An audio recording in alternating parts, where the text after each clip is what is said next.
नमस्कार। Colonel academy के online platform पर एक बार फिर से आपका स्वागत है।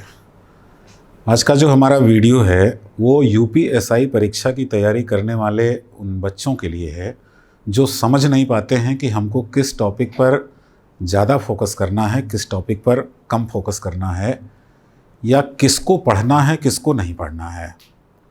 ज़्यादातर बच्चे तो वो होते हैं कि जो सब कुछ पढ़ना चाहते हैं, जो सिलेबस में दिए गए टॉपिक हैं उन सब को कम्प्लीटली वो पढ़ना ही चाहते हैं। तो मैं आपको एक रणनीति बताने के लिए यहाँ उपस्थित हुआ हूँ आपके समक्ष कि आप क्या पढ़ेंगे तो फेल होने के चांसेस बढ़ जाते हैं। यानी कि फोकस कहाँ आपको ज़्यादा करना है, यानी क्या पढ़ना है, किस पर आप फोकस करने वाले हैं या करना चाहिए आपको फोकस। तो मैं आपको दिखाता हूँ बिल्कुल। आप ये देखिए यूपीएसआई का पाठ्यक्रम है और इसमें 4 विषय रखे गए हैं। हिंदी है पहला, 40 क्वेश्चन यहाँ से आते हैं। संविधान है, मूल विधि है, सामान्य ज्ञान है, गणित है, मानसिक अभिरुचि, बुद्धि लब्धि, तर्क शक्ति परीक्षा, जिसको सामान्यतः आप रीजनिंग के नाम से जानते हैं। अब देखिए यहाँ पर जो योजना है इनकी, तो इसमें 40 क्वेश्चन के लिए जगह दी गई है हिंदी में, यानी कि यहाँ से आपसे 40 प्रश्न पूछे जाते हैं। 40 प्रश्न यहाँ से पूछे जाते हैं, 40 प्रश्न गणित से पूछे जाएंगे और 40 प्रश्न रीजनिंग से पूछे जाएंगे। यानी कुल देखेंगे तो 160 सवाल यहाँ पर आपसे पूछे जाते हैं। अब इसमें संविधान और मूल विधि से कहा गया कि 24 प्रश्न पूछे जाएंगे, यानी इन 2 प्रश्न 2 टॉपिक से, और सामान्य ज्ञान से कहा गया 16 प्रश्न पूछे जाएंगे। ऐसा भर्ती बोर्ड ने बाकायदे नोटिस जारी करके कह रखा है कि इस पोर्शन से इतने सवाल पूछे जाएंगे। कई बार जो बच्चे होते हैं उस दूसरे पोर्शन को, यानी संविधान, मूल विधि और सामान्य ज्ञान को जीएस के नाम से बोलते हैं। तो सबसे पहले तो आप इसे जीएस बोलना बंद करेंगे, क्योंकि यहाँ पर संविधान और मूल विधि जीएस का हिस्सा नहीं है। ये सब्जेक्ट स्तर पर और उसी लेवल पर आपसे पूछे जाएंगे। अगर ये जीएस होता तो यहाँ पर सामान्य ज्ञान लिखने की ज़रूरत न होती, सिर्फ सामान्य ज्ञान ही पूरा लिख दिया गया होता, क्योंकि संविधान को संवैधानिक विधि की तरह और मूल विधि को विधि की तरह पूछा जाएगा। इसलिए इस टॉपिक को बिल्कुल क्लियर करते हुए अलग कर दिया गया है कि ये जो पेपर है 40 प्रश्नों का, इसमें संविधान अलग है, मूल विधि अलग है और सामान्य ज्ञान के प्रश्न अलग हैं। आप संविधान को सामान्य ज्ञान की तरह नहीं पढ़ेंगे, बल्कि एक सब्जेक्ट स्तर पर पढ़ेंगे। 24 प्रश्न यहाँ से दोनों से आएंगे।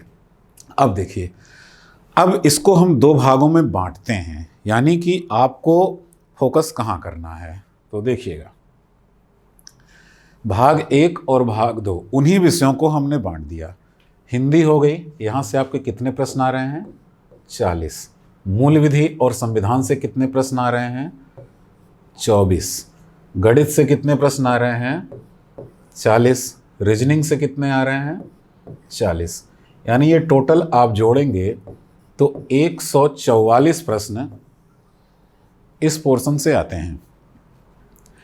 अब जो सामान्य ज्ञान बचा, उसमें से संविधान तो पहले ही निकल गया, इधर आ गया है, तो बचा क्या? अब सामान्य ज्ञान की कोई सीमा नहीं होती है, कहाँ कहाँ से सवाल आते हैं। जो परंपरागत तरीके से सवाल पूछे जाते हैं, उसमें क्या क्या विषय आते हैं, उसको हमने इस दूसरे भाग में रखा हुआ है।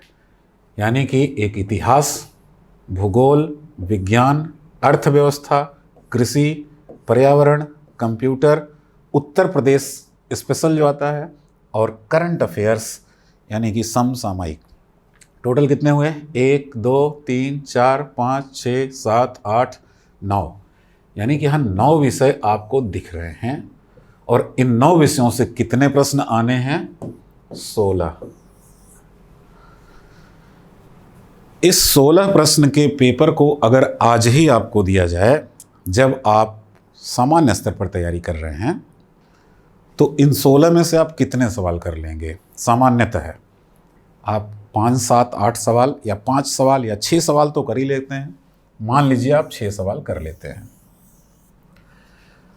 अब बचे हुए 10 प्रश्न हैं। अगर उन 10 प्रश्नों की आप तैयारी करते हैं तो उसके लिए आपको क्या पढ़ना पड़ेगा? इतिहास, भूगोल, विज्ञान, अर्थव्यवस्था, कृषि, पर्यावरण, computer, Uttar Pradesh special, current affairs. इतना अगर आप पढ़ते हैं तो इसको पढ़ने में कम से कम 4-5 घंटे तो रोज़ आपको पढ़ना पड़ेगा, और तब जा कर के कम से कम 3-4 महीने में आपकी ये पूरी तैयारी हो पाएगी। यानी कि अगर 5 घंटे रोज़ पढ़ते हुए आप 3 माह पढ़ते हैं और उसके बाद यही 16 प्रश्न आपको दिए जाएं, तो आप कितने प्रश्न सॉल्व कर लेंगे? 6 तो आप पहले से ही कर रहे थे, अभी आप 16 में से 12 कर लेंगे। 16 में से 12 कर लेंगे यानी 6 पहले ही कर रहे थे, तो कितना आपने प्लस किया? 6 किया। यानी 5 घंटे प्रतिदिन पढ़ते हुए 3 महीने आप पढ़ाई करेंगे तो आप 6 प्रश्न बढ़ा लेंगे। लेकिन इतनी मेहनत यहाँ करेंगे तो ये 144 नंबर के जो सवाल आते हैं इसमें आपका परफॉर्मेंस बहुत ज़्यादा घट जाएगा। यानी इसको बढ़ाने की बजाय, जहाँ स्कोप है कि आप बढ़ा सकते हैं, बढ़ना तो दूर की बात, आपको ये जो आता है, जिसको आप करते हैं, जिसकी आपकी अच्छी प्रैक्टिस होती है, यहाँ समय बर्बाद होने से ये घट जाएगा और फेल हो जाएंगे आप। मैं ये नहीं कहता कि ये विषय पढ़ने ही नहीं चाहिए, ये विषय अच्छे नहीं होते हैं। मैं परीक्षा की रणनीति बता रहा हूँ आपको। अगर आपको IAS, PCS की परीक्षाएं देनी हैं, GS बेस्ड परीक्षाएं देनी हैं, तो आपको यही पढ़ना चाहिए। इसको पढ़ेंगे तो फेल हो जाएंगे। लेकिन UPSI जहाँ 160 में से मात्र 16 सवाल आ रहे हैं, जिसमें से आप 5-6 पहले से करना जानते हैं, बचे हुए सवालों के लिए अगर इतनी मेहनत आप करेंगे तो 144 सवालों का जो पोर्शन है वो कमज़ोर हो जाएगा और फेल होने की संभावनाएं बढ़ जाएंगी। अब रही बात कि ये जो 10 सवाल हैं उसको भी आप कैसे कवर कर पाएँ, यानी ये जो 6 सवाल हैं बिना इतनी मेहनत के आप कैसे कर पाएँ, तो आप एक काम करिए, आप पिछले 10-15 वर्षों का PCS का पेपर ले लीजिए। यानी कि जो PCS प्री की परीक्षाएं हुई हैं पिछले वर्षों में, उनका आप पेपर ले लीजिए और उस पेपर को आप रेगुलर सॉल्व करते रहिए। इसके अलावा आप सिर्फ करंट अफेयर्स, यानी कि करंट अफेयर्स और PCS का आप क्वेश्चन पेपर ले करके सॉल्व करेंगे तो उस 10 सवालों में से भी आप 4-5 सवाल कर लेंगे, यानी 10-12 सवाल आपके तब भी हो जाएंगे।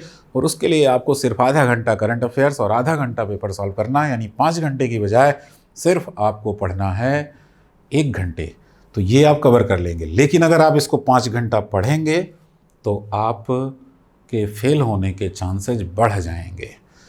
कट ऑफ की बात आती है तो कट ऑफ पहले 50% होता था इस सेक्शन में, अब 35% कर दिया गया है, तो अब आपको कोई दिक्कत ही नहीं है। मूल विधि संविधान आपको 24 सवाल कवर कराएगा।